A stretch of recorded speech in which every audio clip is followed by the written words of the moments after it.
오늘은 예수님은 어떤 부모가 되기 원하시는가 라는 제목으로 말씀을 나누기 원합니다. 유산을 물려받으면 그 물려받은 자녀는 참 기쁘지요. 행복하고 그리고 자랑스럽게 여길 겁니다. 그러나 이 세상에 살면서 보이는 물질, 가지고 있는 소유, 많은 유산들이 있지만 하나님은 그 유산보다 더 중요한 유산, 믿음의 유산을 물려주기 원하십니다. 우리는 이 땅에 살면서 진짜 소중하고 귀한 믿음의 유산을 물려주기 원하는 저와 여러분 되기 원합니다. 사도 바울은 믿음의 아들 디모데를 보면서 그의 믿음이 그냥 생긴 믿음이 아니구나. 그의 어머니와 그의 할머니의 믿음이 그에게 흘러 들어왔구나.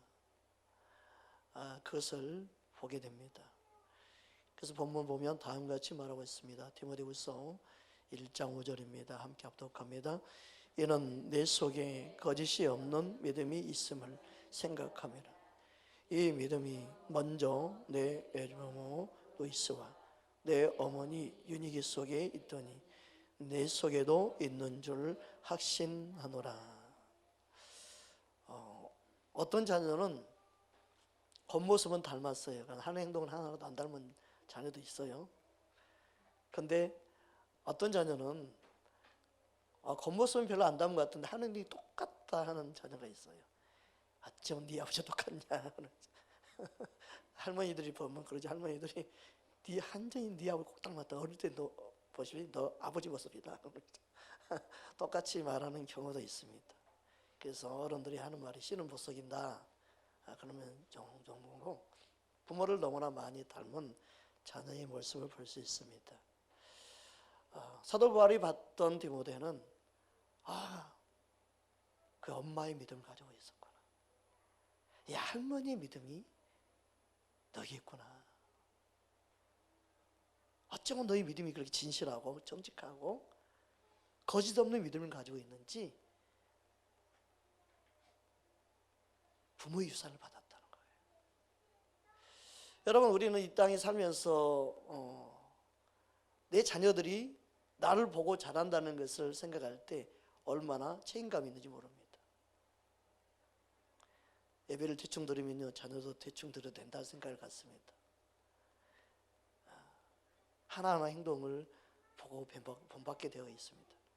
예배 들어가는 엄마는 이렇게 되죠. 예배 들어가 아빠는 이렇게 되죠. 그래서 모습을 보고 자라게 되어 있습니다. 그 말을 하기 전에 기도하러 가는 모습, 예배 들어가는 모습, 주님을 사랑하는 모습, 주님을 섬기는 모습을 보여주는 것이 얼마나 중요한지 모릅니다. 보고 안 배우는 것은 자녀의 문제지만 최대한 부모로서는 보고 배울 점이 있게 만들어주는 게 하나님 원하는 부모 역할이라는 거예요. 뭔가를 보고 도전을 줄 수 있는 부모. 바빠서 예배 드리지 못 간다 핑계만 대지 말고 시간만 나면 예배 들어갈 수 있는 부모, 시간만 나면 주 앞에 달려갈 수 있는 부모, 시간만 나면 주 앞에 엎드릴 수 있는 부모, 문제만 생기면 기도로 문제를 해결하려고 할 수 있는 그런 모습을 보여주는 부모, 얼마나 귀한지 모릅니다. 진리를 더 알면 알수록 하나님과 더 가까이 주님과 사귀는 삶을 사는 게 옳은데 요즘은 그렇지 않는 것 같아요. 진리라고 외치는데 점점점 주님과 멀어지고 교회와 멀어지고 믿음 생활이 이기적이고 개인적으로 바뀌어버리고 있습니다. 그 진리를 안다고 말할 수 있을까요? 진리를 더 안다면 또 하나님과 가까워지고 주님 중심의 믿음 생활이 되는 게 옳지 않을까요? 진짜 무엇이 진리라고 여러분 생각하는가요? 많은 사람들이 생각하는 진리는 내 중심적이고 내가 신앙생활 편하다고 생각하는 게 진리라고 생각하는 것 같습니다. 그래서 예수님은 그래서 말씀하신 것 같아요. 멸망을 인도하는 길은 넓다. 많은 사람들이 그리 간다.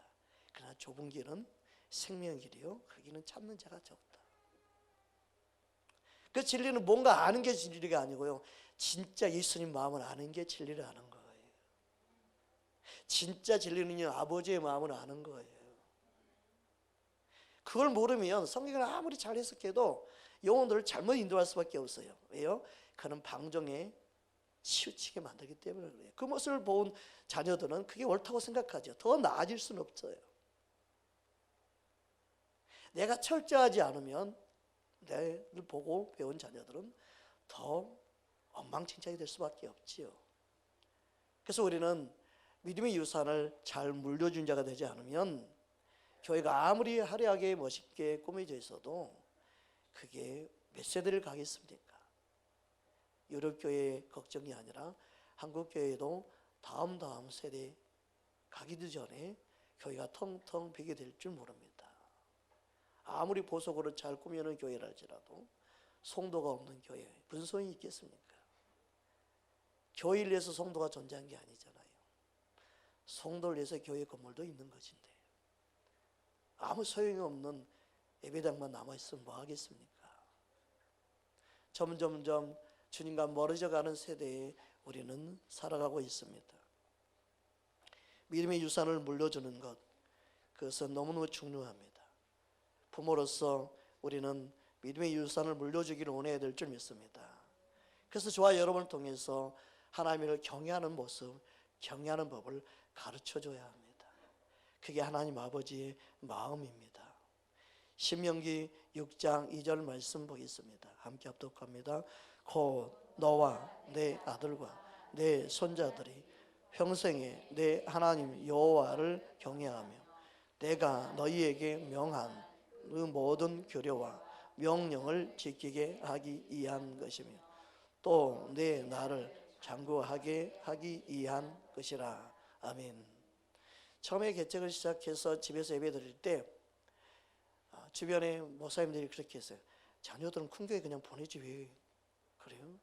왜요? 그랬더니 아니 큰 교회 보내 예배 믿음도 잘 드리고 뭔가 분위기가 잘 돼서 좋은 친구도 많이 사귀고 그럴 거 아니냐고. 왜 이제 막 개척에 성도들도 없고 자녀들 생각하면 그 예배 드릴 분위기가 나겠냐고. 그건 아니거든요. 왜 그렇게 해야 돼요? 난 절대 그렇게 하지 않습니다. 목회자 그런 생각을 갖고 있으면 성도들은 더더욱 우리 교회에 보내려고 하겠습니까? 말도 안 되는 소리를 왜 하세요? 그런 적이 있습니다.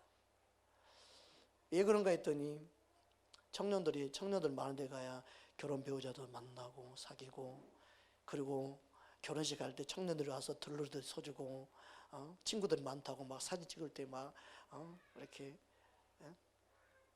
뭔가 분위기도 되고, 그래서 청년들 모인 곳에 가야 된다는 생각을 갖는 거예요. 아무리 그렇게 옳다고 생각하더라도 그건 하나님의 뜻은 아닙니다.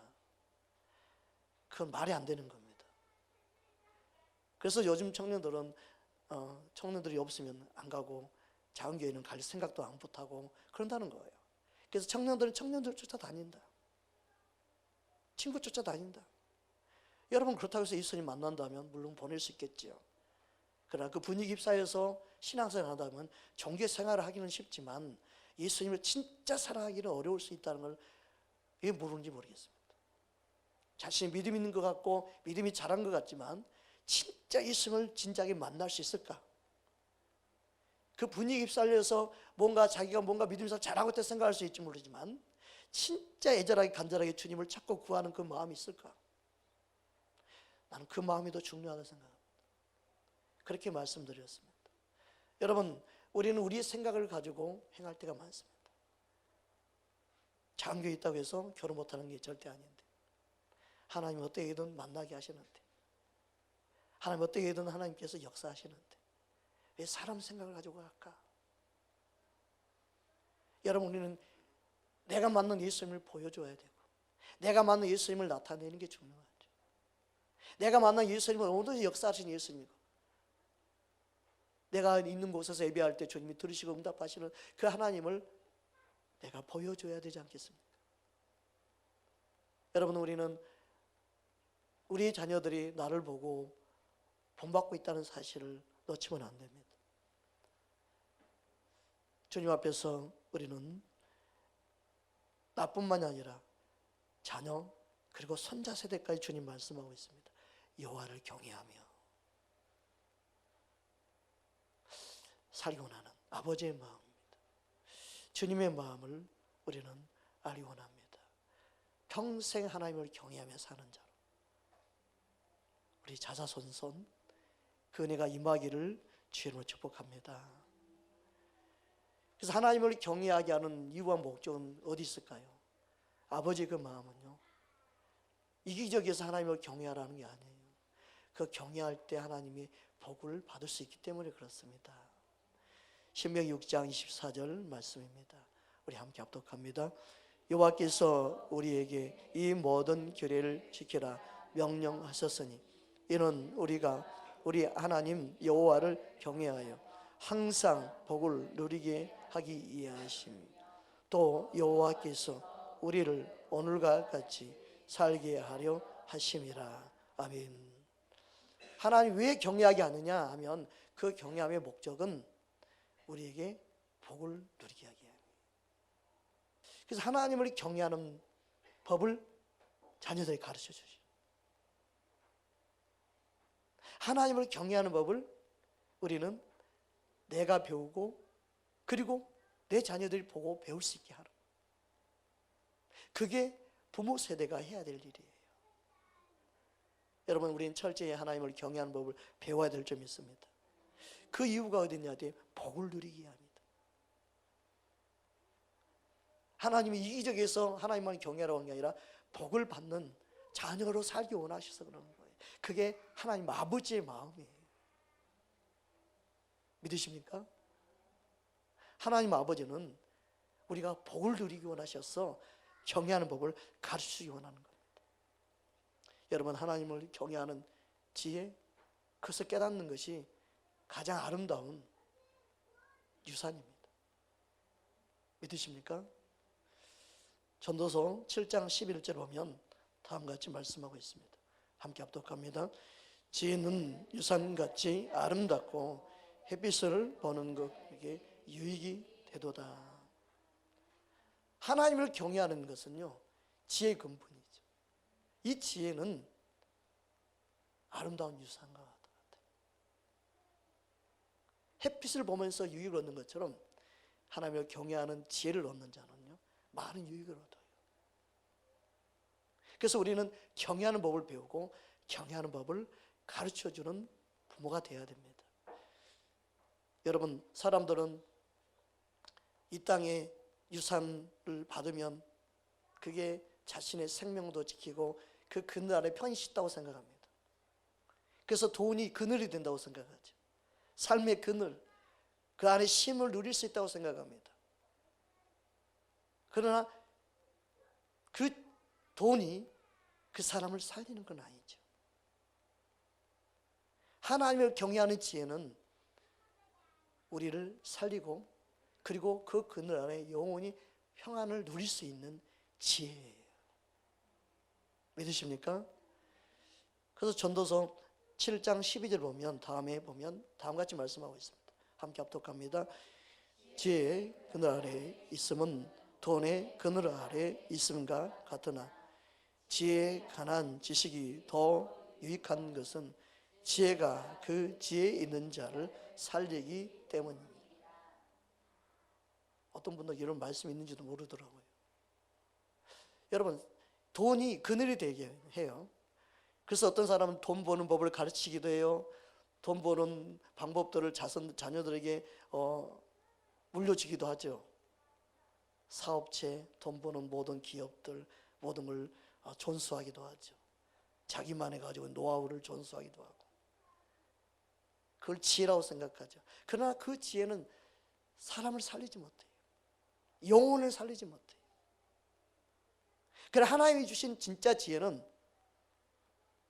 참된 그늘 아래 쉼을 누리게 할 뿐만 아니라 영혼을 살리는 지혜예요. 더 귀하고 소중하죠. 그러므로 우리는 믿음의 유산을 물려주는 자가 되기를 원해야 됩니다. 여러분, 믿음상 열심히 하다 보면 나는 물려줄 유산이 없어서 마음이 아프기도 하죠. 부모는 저희 아버님이 그러셨어요. 돌아가기 전에 아들아 미안해, 미안하다. 그러시 왜요? 그랬더니 내가 너에게 줄 게 아무것도 없어. 그냥 가서 미안하다 그러더라고요. 괜찮아요. 믿음자 열심히 한 것 그 말이 너무 감사해요. 그랬어요. 여러분 부모 마음 그렇지요. 뭔가 자녀들에게 유산을 물려주고 뭔가 줄 수 있으면 좋다는 생각을 갖죠. 그러나 하나님 보실 때 하나님이 원하는 부모의 모습은 믿음의 유산을 물려주는 거예요.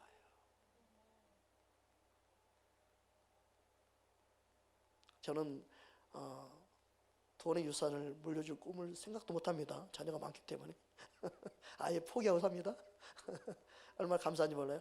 여러분 그러나 믿음의 유산을 물려줄 수 있다. 그것을 보고 본받는 자녀도 있겠지만 또 그것을 본받지 못한 자녀가 있을 수 있어요. 저는 상관없어요. 나는 믿음의 길을 가서 믿음의 유산을 물려주기 원합니다. 언젠가는 생각날 거고 언젠가는 생각할 거고 언젠가는 부모님이 이렇게 했지라고 생각해서 바른 길로 가지 않을까 생각합니다. 여러분 유산을 인사하십시다. 믿음의 유산을 물려줍시다. 아멘. 사람들은 부모에게 물려받은 DNA, 미무, 예무 다 따지죠. 다 따져요. 그러나 가장 중요한 유산은 믿음의 유산입니다. 여러분은 믿음의 유산을 물려주시기 바랍니다. 왜냐하면 이 땅의 모든 것이 잠깐 있다가 없어지기 때문에 그렇습니다. 다 없어집니다. 그러니까 믿음의 유산은 영원합니다. 주 앞에 섰을 때 칭찬을 받습니다. 착하고 청소년의 종이를 인정받았습니다. 우리는 믿음의 유산을 물려주기 위해서 내가 깨어 있어야 되고 내가 매일매일 하루의 삶이 주님 앞에 바르게 살기를 몸부림치는 거 아니겠어요? 주님은 저와 여러분을 통하여 믿음의 아름다움의 덕을 세우기 원하는 줄 믿습니다. 그 통로로 우리를 사용하신 줄 믿습니다. 그래서 우리가 주님 앞에 자랑할 게 뭐냐? 세상의 유산이 아니라 주의 유산, 그것을 자랑해야 될 줄 믿습니다. 시편 106편 5절 말씀입니다. 우리 함께 합독합니다. 내가 주의 택하신 자가 형통함을 보고 주의 나라의 기쁨을 나누어 가지게 하사 주의 유산을 자랑하게 하소서. 아멘. 우리는 주의 유산을 자랑해야 됩니다. 보통 목회자는 또 주의 유산을 교회 건물을 다음 세대에 아름답게 꾸며서 물려주기 원한다 그런 생각을 하는 목회자도 참 많아요. 그것도 참 좋은 생각일 수 있죠. 그러나 진짜 중요한 것은요, 믿음의 모습을 보여주는 거죠. 건물이 중요한 게 아니죠. 내가 바르게 하나님의 경외한 자의 삶을 사는 걸 보여주는 거예요. 그래서 우리는요, 나 혼자 기도할 수 있지만 기도하는 자리로 가는 거예요. 나 혼자 예배할 수 있지만 예배하는 자리로 가는 거예요. 보여주기 위해서. 손님 찾아와도 나 예배드려 갑니다 라고 말하고 갈 수 있는 부모 필요한 거예요. 좋은 만남, 좋은 모임이 있어도 나는 예배하는 자리에 갈 수 있는 믿음을 보여주는 것 필요한 거예요. 그런데 이래도 괜찮고 저래도 괜찮다, 배울 게 없는 거예요. 여러분, 우리는 믿음의 유산을 물려주기 위해서 한 번쯤 생각하고 결정하고 판단해야 됩니다. 왜냐하면 자녀들이 반드시 보고 배웁니다. 우리는 이 사실을 알아야 됩니다. 그래서 타협하지 않아야 돼. 안 해야 되는데 괜찮아, 꼭 그렇게 할 필요 없어 라고 타협하는 거냐 너무 많다는 거예요. 여러분, 우리는 주님의 마음을 알고 주님을 자랑하는 자, 주의 유산을 자랑하는 자로 살기 원합니다. 하나님은 그것을 원하셔서 이스라엘 백성들에게 다음과 같이 경외하는 법을 가르치기 원하셨고 그들에게 명령하신 겁니다. 신명기 6장 6절 9절 말씀 보겠습니다. 우리 함께 합독합니다. 오늘 내가 네게 명하는 이 말씀을 너는 마음에 집에 앉았을 때든지 길을 갈 때든지 누워 있을 때든지 일어날 때든지 이 말씀을 강론할 것이며 너는 또 그것을 내 손목에 메어 기호를 삼으며 내 미간에 붙여 표를 삼고 또 내 집 문설주와 바깥 문에 기록할지니라. 아멘. 저는 집에 자녀들과 대화할 때 자녀들이 성경에 대해 물어볼 때가 제일 기분 좋습니다. 이건 무슨 뜻이에요? 이건 뭐예요? 라고 물을 때가 가장 좋은 것 같습니다. 말씀을 서로 강론할 수 있는 가족 분위기, 은혜 받은 것을 서로 나눌 수 있는 분위기, 그게 참 좋은 것 같습니다. 하나님 원하는 이스라엘 백성들에게 원했던 것은 말씀을 항상 강론할 수 있는 분위기, 말씀을 항상 나눌 수 있는 그런 가족이 되기를 원하셨어요. 그게 부모인 너희가 해야 된다. 그런데 예수 믿는 가정이라 할지라도 이런 분위기가 형성이 안 돼 있죠. 같이 게임할까? 그래, 게임에서 같이 놀아줄까? 따라가죠.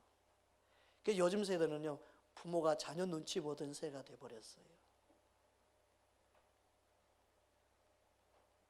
자녀가 부모를 눈치 봐야 되는데 시대가 바뀌어버렸어요. 부모가 자녀 눈치를 봐요. 그것보다 더 심한 경우는 할아버지 할머니까지 손자 손녀 눈치 보게 만들어요.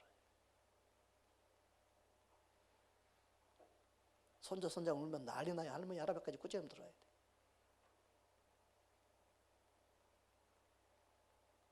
자녀가 우상탕자가 되어버렸어요. 하나님을 섬기게 해야 될 자녀들을 우상 만들어버렸어요. 눈치 보이라고 정신이 없어요.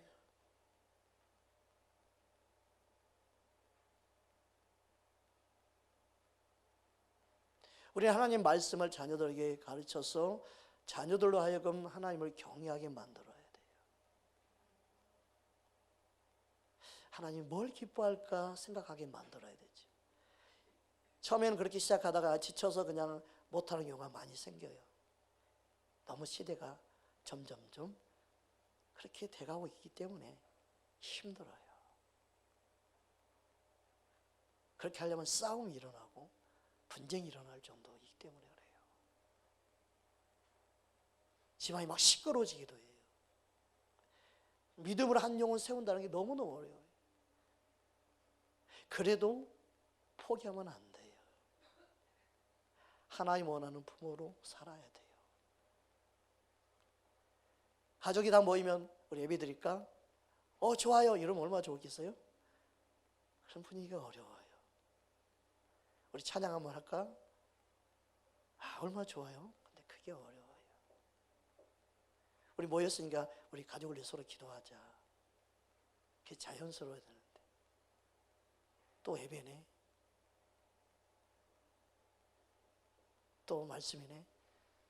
어떤 분은 그러죠. 집에서까지 목사님이야? 그러죠. 목사가 어디 가도 목사지. 집에 오는 아빠라 해서 아빠가 다른 아빠가 돼야 돼요? 예수 믿는 아빠, 하나님을 믿는 아빠지. 사람들 생각이 참 신기해요. 우리가 하나님을 경외하는 다음 세대가 일어나기를 정말 원한다면 어디 가든 말씀을 나눌 일이 있어야 됩니다. 말씀을 강론할 수 있는 가족이 되기를 원합니다. 드라마 이야기, 게임 이야기, 세상 돌아가는 뉴스 이야기만 하다 끝내지 말고 말씀 한 절이라도 나눌 수 있는 그런 분위기. 싫어해도 그래도 할 수 있는 부모 믿음. 우리는 그게 필요합니다. 언젠가는 생각날 것이고 언젠가는 기억할 거고 언젠가는 그 자녀가 부모의 마음을 알 때가 올 것입니다. 여러분, 지옥의 특징이 뭡니까? 지옥은 평안이 없습니다. 지옥은 감사가 없습니다. 지옥은 찬양이 그래서 없습니다. 여러분, 우리 가정 안에 평강이 없다면 감사가 있을 수 없고 찬양은 더더욱 없겠지요. 하나님을 경외하는 법을 가르쳐주지 아니하면 참된 예배자의 삶을 살 수가 없습니다. 예수님 없는 이 세상 무슨 소용이 있겠습니까? 예수님 없는 가정이 무슨 의미가 있겠습니까? 예수님 없는 가정, 예수님 없는 믿음, 예수님 없는 삶을 살아가게 된다면 그건 종교형에 속고 마는 것 아니겠습니까? 우리는 예수님이 있는 삶이 되도록, 예수님이 있는 믿음 생활 되도록 예수님을 사랑하는 법을 우리는 보여주고 가르쳐줘야 될 줄 믿습니다. 우리는 그것을 우리부터 해야 합니다. 하나님은 그것을 원합니다. 이사야 38장 18절 19절 말씀입니다. 함께 합독합니다. 서울이 주께 감사하지 못하며 사망이 주를 찬양하지 못하며 구덩이에 들어간 자가 주의 신실을 바라보지 못하며 오직 산자 고 산자는 오직 내가 하는 것과 같이 주께 감사하며 주를 신실 아버지가 그의 자녀에게 알게 하리이다. 아멘. 살아있는 자는 뭔가 표현할 수 있는 것처럼 영이 살아있는 자는 하나님을 찬양하고 예배하며 경외하는 모습을 드러내게 되어 있다는 거예요.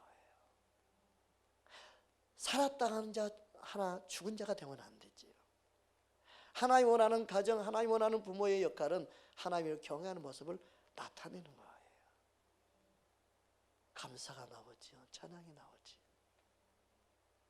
그것을 흘러보내는 거죠. 하나님은 나를 통해 하나님을 경외하는 법을 보여주기 원합니다. 너 노래 잘하는구나, 너 트로트 소질이 있구나. 그렇지만 찬양도 하면 더 잘하겠다라고 말할 수 있는 부모.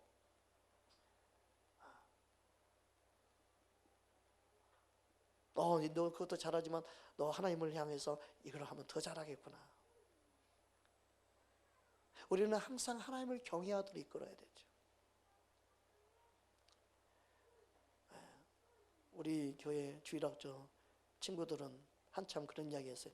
목사님은 말씀을 무조건 전하면 결론은 예수님이지 뭐. 항상 답도 예수님이고 다 알아. 결국은 예수님이야. 근데 그게 중요합니다. 우리는 뭘 해도 결론은 예수님이 되어야 합니다. 하나님을 경외하는 법을 가르쳐야 하기 때문에 그렇습니다. 저는 자녀들이 뭘 사줘도 감사합니다 그러면 예수님께 감사해라. 예수님이 아빠를 통해 너에게 준 거야. 예수님께 감사해. 모든 선물도 예수님이 주신 거야. 너 건강한 것도 예수님이 주신 거야. 너가 누리고 있는 모든 거 예수님이 주신 거야. 우리는 모든 것에 하나님을 사랑하고 하나님을 경외하는 법을 가르쳐줘야 합니다. 우리는 그 사랑을 흘러보내는 통로로 부르신 겁니다. 주님은 우리에게 그 은혜를 흘러보내기 원합니다. 하나님은 나를 통해 믿음의 유산을 자녀들에게 그리고 그 후세에게 물려주기 원합니다.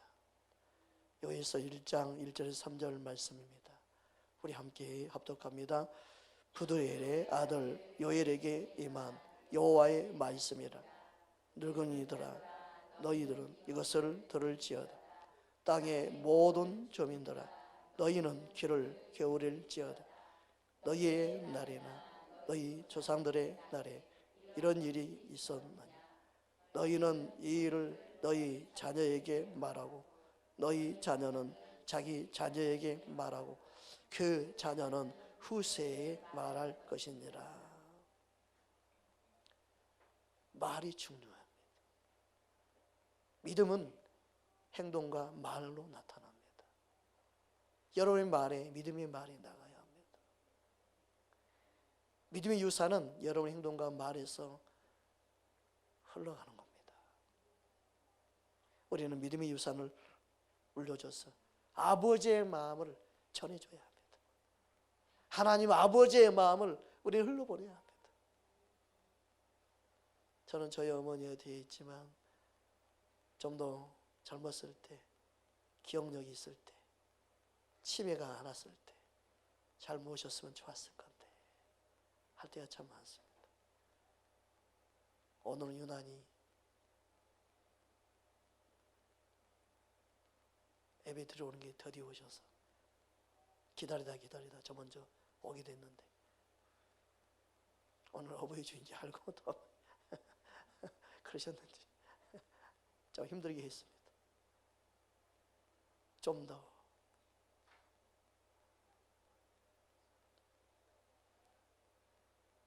건강할 때 부모님들 돌볼 수 있기 원합니다.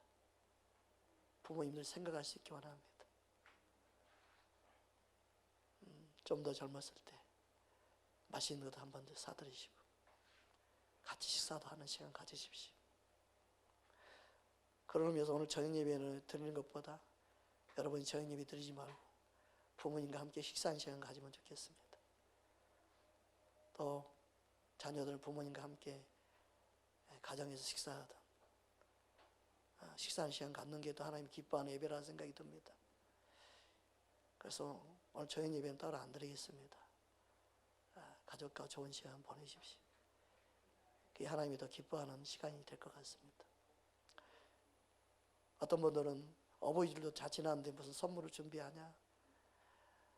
어버이를 지났는데 교회 재정도 없으면서 선물을 준비하냐? 뭐 그런 분도 있습니다. 그러나 마음이죠. 또 우리의 다음 세대가 부모, 어버이 주일 맞이해서 부모를 섬기는 것도 배워야 되기 때문에 선물을 준비하는 겁니다. 부모를 섬기는 것은 소중하게 귀합니다. 교회 재정이 넉넉하면 용돈을 얼마든지 드릴 수 있는 교회 되기 원합니다. 그럴 수 있는 교회 되기 원합니다. 너무 걱정 안 할 수 있도록 교회에서 준비할 수 있는 교회 되기 원합니다. 내 부모처럼 섬길 수 있는 그런 교회 되기 원합니다. 잘 곳 없는 성도 모셔다가 내 부모처럼 천국 가는 그날까지 모실 수 있는 교회, 그런 자녀들이 우리 새벽에 일어나기 원합니다. 하나님 원하는 마음은 부모를 공경하는 겁니다. 부모를 공경하는 것이 곧 하나님을 경외하는 것이기 때문에 그렇습니다. 우리는 아버지의 마음을 알고 아버지께로 우리의 자녀들을 돌이키는 자 되기 원합니다. 말라기 4장 5절 6절 말씀입니다. 함께 합독합니다. 보라, 여호와의 크고 두려운 날이 이르기 전에 내가 선지자 엘리야를 너희에게 보내리니 이는 아버지의 마음을 자녀에게로 돌이키게 하고 자녀들의 마음을 그들의 아버지에게로 돌이키게 하리라. 돌이키지 아니하면 두렵건대 내가 와서 저주로 그 땅을 칠까 하노라 하시니라. 아멘. 우리는 하나님 말씀을 통하여 아버지의 마음을 배우게 해야 됩니다. 말씀을 통하여 하나님 아버지와 뜻을 알게 되면 하나님을 경외할 수밖에 없고 사람을 섬길 수밖에 없습니다. 사람 위에 사람 없고 사람 밑에 사람 없습니다. 사람을 주님 섬기듯 섬기는 자, 그런 자녀는 당연히 부모를 잘 섬기지 않겠습니까? 우리는 자녀들을 말씀으로 잘 양육시키기는 부모가 되기를 원합니다. 하나님 말씀은 구원에 이르는 지혜를 얻게 만드는 점 있습니다. 디모데후서 3장 15절입니다. 우리 함께 합독합니다. 또 어려서부터 성경을 알았나니 성경은 능히 너로 하여금 그리스도 예수 안에 있는 믿음으로 말미암아 구원에 이르는 지혜가 있게 하느니라. 아멘. 네. 하나님의 말씀을 통하여 우리는 구원에 이르는 지혜 왔습니다. 그래서 우리가 가르쳐야 될 것은 하나님 말씀을 가르치는 것입니다. 교회 성도들이 자녀들이 수요일날도 예배드려 나올 수 있게끔 된다면 어린 예배가 수요 예배도 있어야 될 필요성이 있지요. 근데 지금은 학원들 보내라고 교회를 못 보내죠. 세상의 것을 배우느라고 정신이 없어요. 진짜 말씀을 듣는 시간은 일주일에 딱 한 번으로 족한 경우가 너무 많습니다. 말씀은 들어도 항상 배고파야 되는데, 여러분, 우리 자녀들이 믿음으로 잘 자라기 원한다면 여러분이 먼저 주님을 경외하시고 주님을 더 사랑한 자가 되셔야 합니다. 여러분이 먼저 주의 말씀을 더 목말라 하는 자가 되어야 합니다. 더 주님을 향한 거룩한 몸부림이 먼저 있기를 원합니다. 우리는 지금도 늦지 않았습니다. 주를 향한 열심을 내는 모습을 자녀들에게 보여주기 원합니다. 믿음 생활은 대강대충 하면 안 됩니다. 하루하루 시간이 우리에게는 너무나 귀한 시간을 주신 겁니다. 하루하루 시간을 주님을 위해서는, 주님을 경외하는 데서는 저와 여러분에게 원합니다. 부모가 자녀를 양육하는데 그럼 어떻게 양육해야 되는지 우리 함께 말씀을 살펴보기 원합니다. 여러분, 하나님 말씀만이 사람을 온전하게 한 점이 있습니다. 17절에 보면 다음과 같이 말씀하고 있어요. 함께 합독합니다. 이는 하나님의 사람으로 온전하게 하며 모든 선한 일을 행한. 아멘. 그래서 에베소 6장 4절 보면 어떻게 양육하라 이렇게 말씀하고 있습니다. 우리 함께 합독합니다. 또 아비들아, 자녀를 노엽게 하지 말고 오직 주의 교양과 훈계로 양육하라. 내 기분 감정으로 하면 노엽게 해요. 근데 하나님의 말씀을 붙잡고 말씀으로 훈계하고 양육하게 되면 내 기분이 다스려지고 내 기분 감정 따라 행하지 않게 되죠. 여기서 노엽게 한다는 단어를 보니까 자극하다, 노를 유발시키다, 그런 뜻이에요. 부족한 점, 약점, 열등감, 이걸 유발시킬 때, 또 다른 친구들이나 가족의 형제 자매들하고 비교할 때 노엽게 해요, 자녀들을.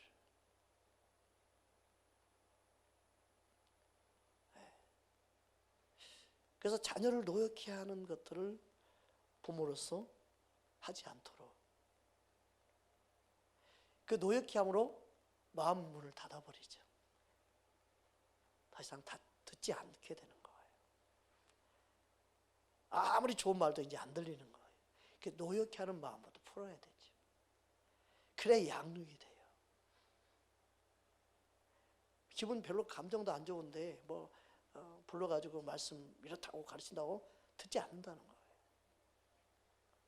그래서 마음을 노엽게 하는 마음이 없게 만들어야 되죠.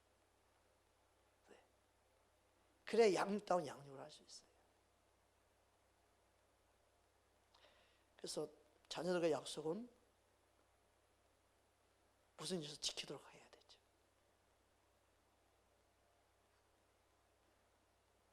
약속 어기지, 지키지 않지, 맨날 일구이연하지, 말 맨날 뒤바꾸지, 자녀가 노예 있죠. 신뢰가 안 되는 거예요.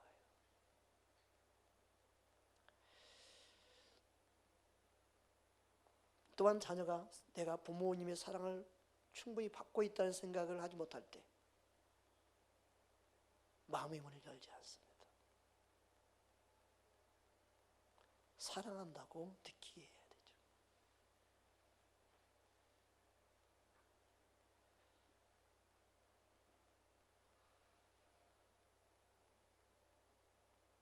여러분, 부모가 자녀에게 사랑한다는 표현을 하는 게 어려운 부모도 있더라고요. 자녀에게 사랑한다고 말을 못하는 부모도 있더라고요.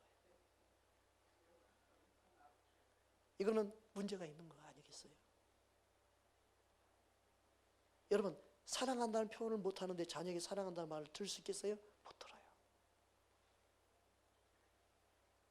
100번, 1000번에 한 번 들을까 말까 할 정도인데 사랑한다는 표현을 하지 못하더라도 사랑하는 모습을 보여주는 자가 돼야 되죠. 보여주는 부모가 돼야 되죠. 아, 그게 사랑이었구나. 아, 그게 사랑이구나.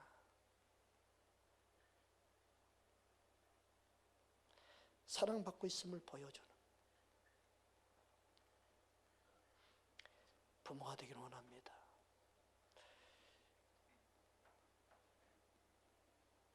우리는 그런 생각을 할 때가 많습니다.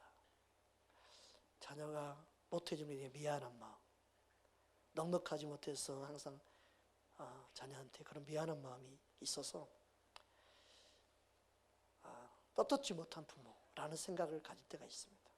절대 그러지 않습니다.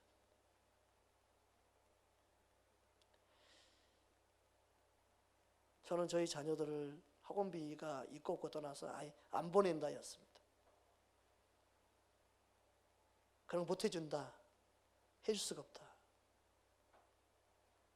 그래서 항상 미안하다, 기대도 하지 마라. 지금도 미안하지.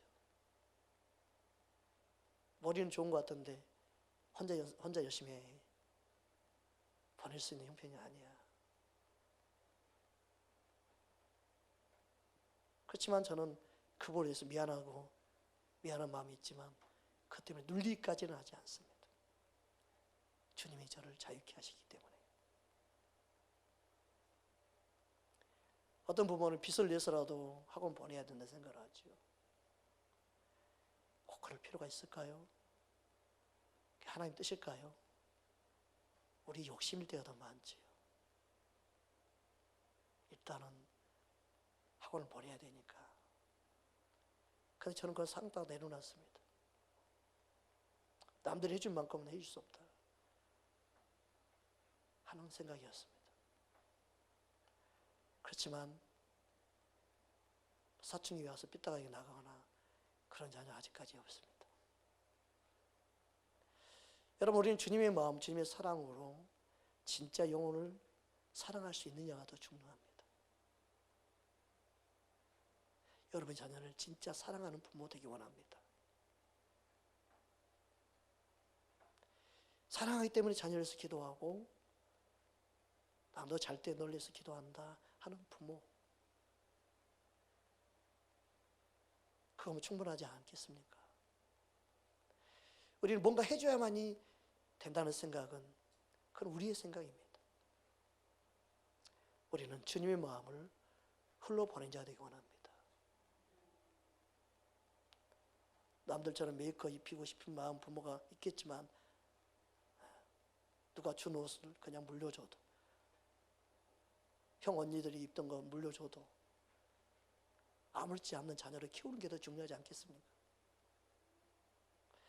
우리는 주님의 마음, 주님의 사랑을 갖고 대한다면 깨닫고 알고 반응하는 자녀들 될 줄 믿습니다. 우리는 자녀들에게 마땅히 가르쳐야 할 것을 반드시 가르쳐야 합니다. 잠언 22장 6절 말씀입니다. 우리 함께 합독합니다. 마땅히 행할 길을 자녀에게 가르치라. 아멘. 이스라엘 백성들이 하나님을 알지 못하는 세대가 올랐을 때 그들이 하나님의 진노를 받게 되죠. 왜 하나님을 알지 못하는 세대가 일어났어요? 가르치는 게 멈춰버렸어요. 하나님을 경외하는 법을 더 이상 가르치지 않았어요. 어떤 사람은 그렇게 이야기해요. 하나님이 알아서 할 거야, 걱정하지 마요. 안 가르치는데 어떻게 해요? 너무 답답해요. 하나님을 막 높이는 것 같아요. 하나님이 절대 주권, 하나님의 능력, 하나님이 능치 못함이 없으니까 알아서 하실 거야. 내가 안 가르치는데 어떻게 해요? 너무 웃긴다니까요. 하나님이 다 하신대. 하나님이 다 하시니까 우리는 아무도 할 거 없대. 아무 때나 그걸 막 적용시켜버려요. 그럼 이스라엘 백성들이 강야에서 하나님 모르는 세대가 올라가지고 우상을 섬기고 그럴 수 있겠냐고요.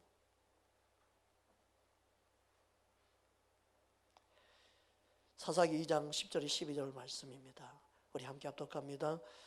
그 세대의 사람도 다 그 조상들에게로 돌아가고 그 후에 일어난 다른 세대는 여호와를 알지 못하며 여호와께서 이스라엘을 위하여 행하신 일도 알지 못하였더라.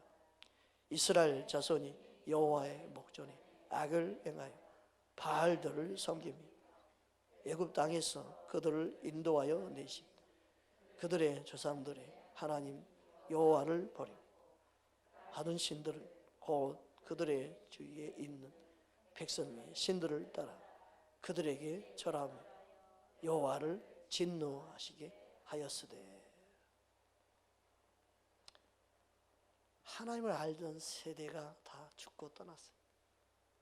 알지 못한 세대가 일어난 거예요. 교회의 가장 큰 사명은요, 다음 세대에 진리를 흘러버리는 거예요. 믿음의 유산을 물려주는 거예요. 가정이 가장 중요한 것은 믿음의 유산을 물려주기 가정이 있는 거예요.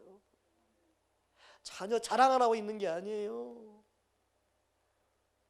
자녀 어디 서울대 갔다 어디 직장에 출근하고 어디 취직했다 자랑해서 교회가 있는 게 아니에요. 믿음의 유산을 물려주기 위함이에요.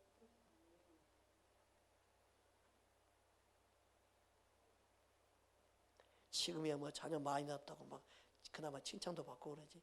저 때만 해도 그냥 미개인, 야마인 뭐 아이고 그랬어요. 사람 취급도 안 합니다. 그 10년 전이죠. 믿는 하나님의 자녀들도 그랬어요. 어머 무슨 자녀 그렇게 많이 있는데 미개인, 야마인 좀 못 사는 저 아프리카라 그러지 뭐.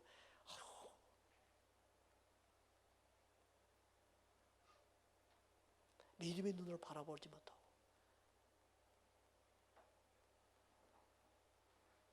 그러니까 정말 안타까운 게 교회가 세상에 너무 많이 물들어 있는데 몰라요. 그냥 교회 가는 차원에서 만족하면 안 되고 진짜 바른 믿음 생활하도록 우리는 여호와를 경외하는 법을 배우게 해줘야 돼요. 그게 우리가 해야 될 일입니다. 보지 않았는데 듣지 않았는데 그들이 어떻게 하나님을 섬기겠습니까? 그들이 어떻게 하나님께 예배할 수 있겠습니까? 다른 이방신을 섬기고 마는 거예요.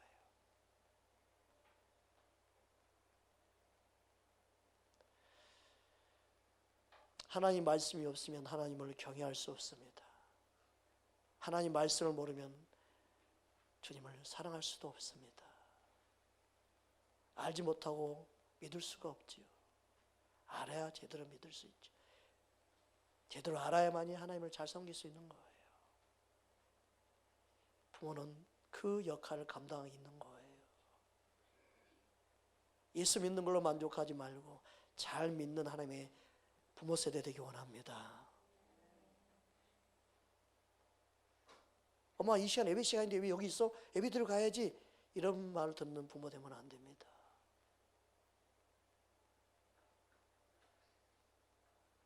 기도하러 맨날 가더니 왜 기도를 안 가? 빨리 기도하러 가. 그런 말을 들어서 기도하러 가는 부모 되면 안 됩니다.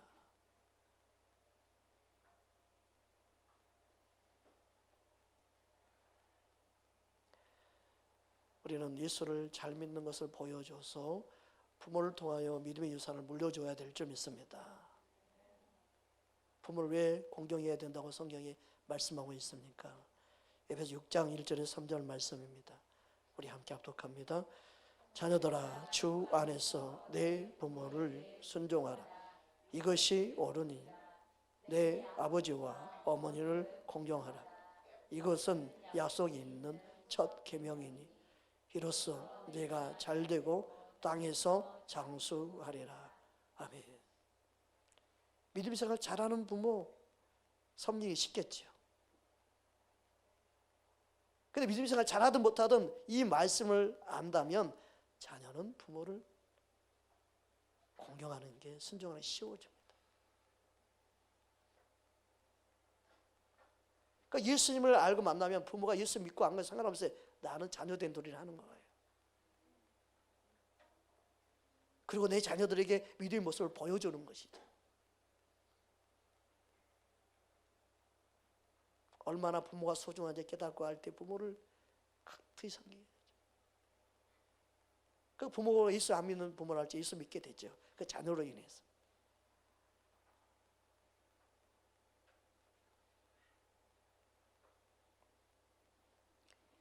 약속 있는 첫 계명이다.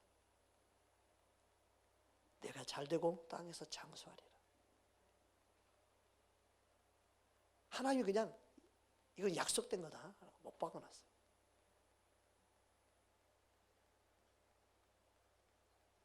사람들은 세상에 좋은 대학 나오고 뭐 좋은 직장 출근하면 잘 될 건 아니에요. 부모를 공경하는 게 잘 되는 비결이에요. 그래서 우리는 부모를 공경하는 모습을 보여줘야 되고, 부모를 잘하고 섬기는 것이 하나님을 섬기는 것임을 우리는요 잘 심어줘야 돼요.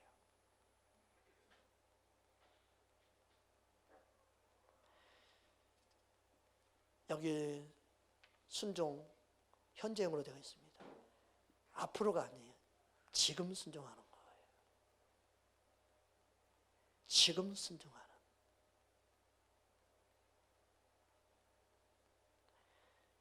그래서 부모를 공경하는 건 이 땅에서 약속된 최고의 하나님의 계명이에요. 잠언 23장 22절에서 25절 말씀 보겠습니다. 함께 합독합니다. 너를 낳은 아비에게 청종하고 내 어머니를 경히 여기지 말지니라. 진리를 사대 팔지는 말며 지혜와 훈계와 명철을 그리할지니라. 의인의 아비는 크게 즐거울 것이요 지혜로운 자식을 낳은 자는 그로 말미암아 즐거울 것이니라. 내 부모를 즐겁게 하며 너를 낳은 어미를 기쁘게 하라. 아멘. 여러분, 믿음은 반드시 흘러갑니다. 유산이 되어집니다. 여러분이 부모에게 행한 모든 것들이 또 자녀를 통해 받습니다.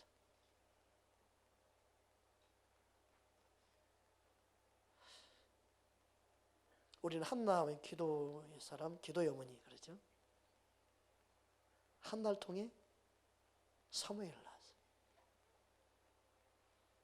그런데 생기기 전부터 기도했고 생긴 다음에도 기도했겠지만 기도의 그 영적인 게 사무엘이 흘러갔기 때문에 사무엘이 뭐라고 고백해요?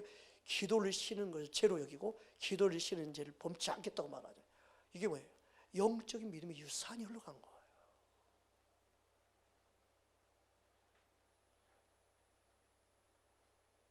중요합니다. 사무엘상 12장 23절 말씀입니다. 우리 함께 합독합니다. 나는 너희를 위하여 기도하기를 쉬는 죄를 여호와 앞에 결탄코 범하지 아니하고 선하고 의로운 길을 너희에게 가르칠 것인즉. 아멘. 저는 저희 어머니한테 기도하는 말은 듣지 않았어요. 그런데 제가 어릴 때부터 어머니는 항상 기도하는 모습만 보여줬어요. 예수 믿는 저희 어머니가 예수 안 믿는 집에 시집 와서 너무너무 핍박이 심해서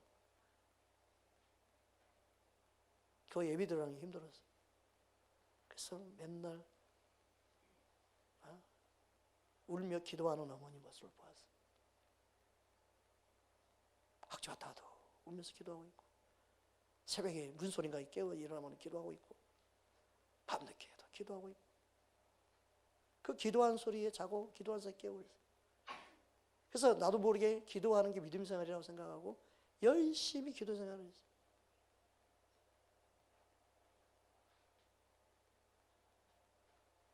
기도하는 사람이 몸에 배버렸어요. 그게 너무너무 감사해요. 힘든 일, 괴로운 일, 기분 속상한 일 무조건 엎드려 기도하는 거예요. 맨날 그냥 주 앞에 달려가는 거예요. 왜 그렇게 하는 걸 보았기 때문에.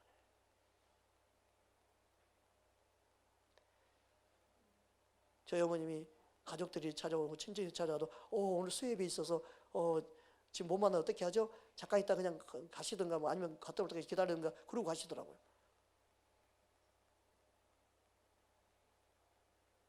손님이 왔는데도.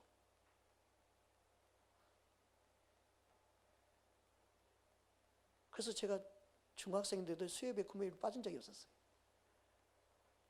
누가 가르쳐 준 게 아니었어요. 근데 우리 집 애들은 목사님이니까 저렇게 하는 거라고 생각하는 것 같아요. 그게 또 달라요.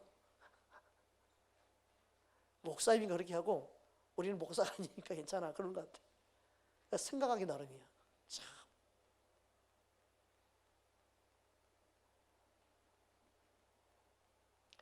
여러분 엘리 제사장은 그런 제사장이었습니다. 비록 제사장이었지만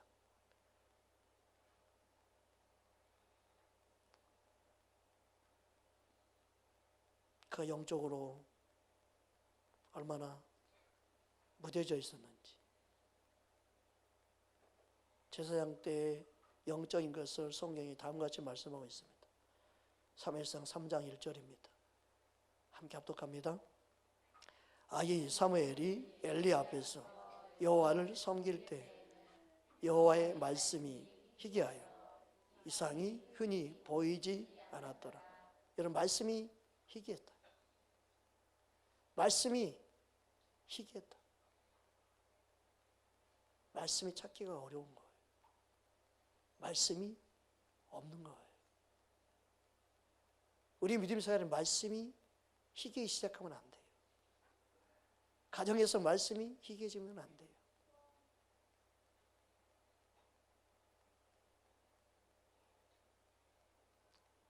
그 결과 제사장의 자녀들의 행동이 성경이 뭐라고 말씀하고 있습니까? 사무엘상 2장 11절 12절 보면 다음과 같이 말씀합니다. 함께 합독합니다. 엘가나가 라마의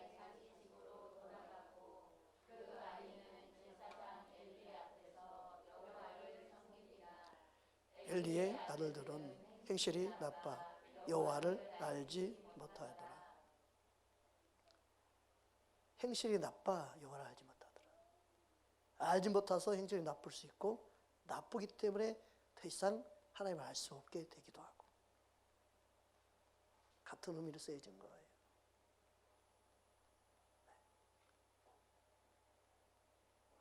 영적인 게 흘러간 거예요. 여러분 주님을 사랑하면 그 사랑한 게 흘러갑니다.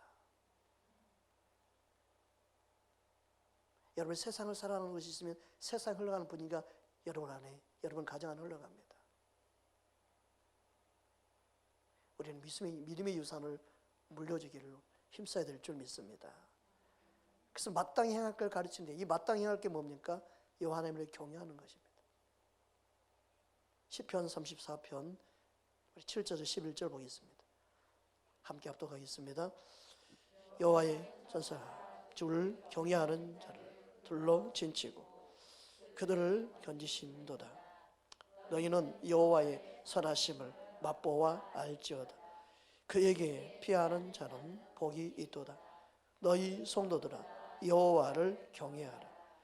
그를 경외하는 자에게는 부족함이 없도다. 젊은 사자는 궁핍하여 줄일지라도 여호와를 찾는 자는 모든 좋은 것에 부족함이 없으리로다. 너희 자녀들아 와서 내 말을 들으라. 내가 여호와를 경외하는 법을 너희에게 가르치리로다. 아멘. 경외하는 자, 이 본문의 오늘 이 본문의 문맥상 보면 경외하는 자 이꼴 여호와를 찾는 자예요. 경외한 자가 여호와 하나님을 찾게 되어 있어요. 또 찾는 자는 말씀을 듣고자 하는 사모함이 있어요. 그게 경외하는 자예요. 그것을 우리는 배우기 원하고 가르치는 자가 돼야 돼요. 말씀을 지식으로 하면 하나님을 찾고자 하는 마음이 안 생겨버려요. 아는데 안 생겨요. 아는데 행동이 안 움직이는 거예요. 그런데 경외하는 영 성령이 우리 안에 거하셔서 깨닫게 하면요, 깨닫고 행동하게 돼 있어요. 그 말씀과 삶의 일치가 되도록 이끄시는 거죠.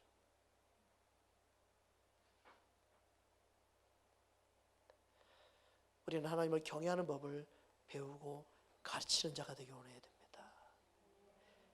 지금 시대에 필요한 것은 하나님을 경외하는 법을 다음 세대에 가르치는 겁니다. 우리보다 더 좋은 믿음 생활을 할 수 있는, 예수님을 사랑하고 더 예수를 잘 믿는 우리의 다음 세대가 일어나기 원합니다.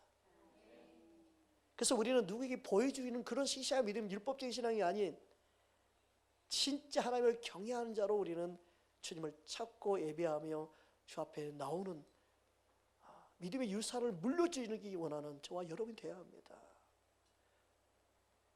너무나 대강-대충 신앙생활 하면서 그게 진리를 아는 것처럼 포장해서 말하는 사람이 너무너무 많은 것 같아요. 그게 아니에요. 그렇게 믿음의 생활을 생각해 보십시오. 다음 세대에 어떤 그림이 그려질까 여러분 생각해 보세요. 심각해요 지금. 여러분의 자녀들 시집 장가 보내기 전에 딱 묶으십시오. 야, 예배 드리자. 기도하러 오라. 부르십시오. 시집 장가 가면 이제 아무 소용없어요. 그 전에 다 있을 때 품안의 자식이라고 그러잖아요. 다 말씀 한 장 읽자. 기도하자. 가족을 위해서 기도하자. 서울 위해서 기도하자. 하나님을 경외하는 법. 하나님 얼마나 기뻐하겠습니까? 하나님 얼마나 그것을 원하시겠습니까?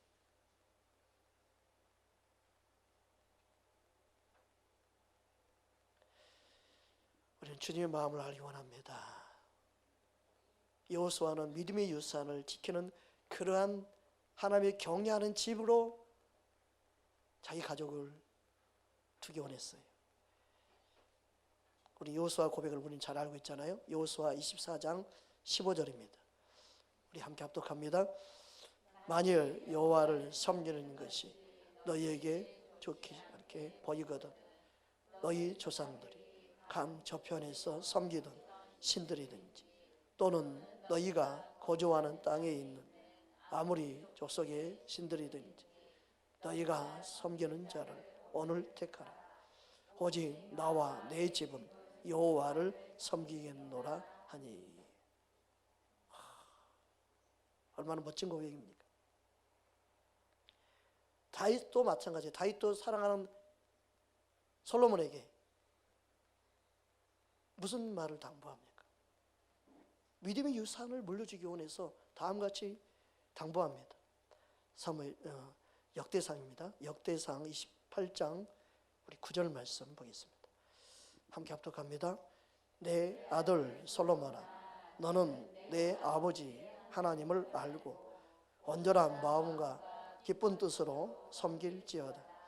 여호와께서는 모든 마음을 감찰하사 모든 의도를 아시나니 내가 만일 그를 찾으면 만날 것이요 만일 내가 그를 버리면 그가 너를 영원히 버리시리라.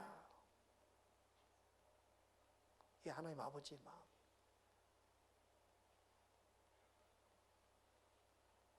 하나님 아버지께서 우리를 통해 가르치기 원하는 부모의 역할이에요. 여러분, 우리는 부모를 공경하는 모습을 또 자녀를 통하여 하나님을 경외하는 법을 잘 가르치는 통로가 되기 원합니다. 여러분, 주님만이 기쁨 되기 원합니다. 우리 함께 찬양하겠습니다.